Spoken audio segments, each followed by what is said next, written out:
Evet kardeşler, soğuktan dolayı üşüyüp da çok derinden öksürenlerin yapacağı terkip ilacını açıklıyorum.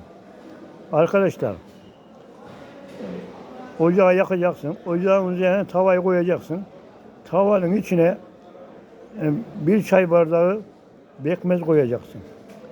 Pekmezi kaynamaya başladığı zaman içine bir yemek kaşığı tereyağı koyacaksın.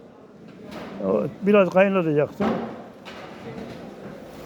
Kaynadıktan sonra biraz da içine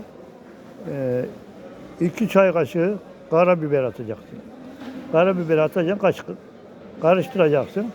Ocaktan indireceksin. Öksüren, o derinden öksüren arkadaş bunu fazla ağzını yakmayacak şekilde geldiği zaman hafif sıcaklıkta bunu içecek kaşığıyla. Bir müddet sonra öksürenin tamamen geçtiğini kendisi görecek. Mutlaka yapın arkadaşlar. Çok üşüyen arkadaşlar bunu yapsın bak. Çok faydasını görürler. Bir de bunun faydası şu.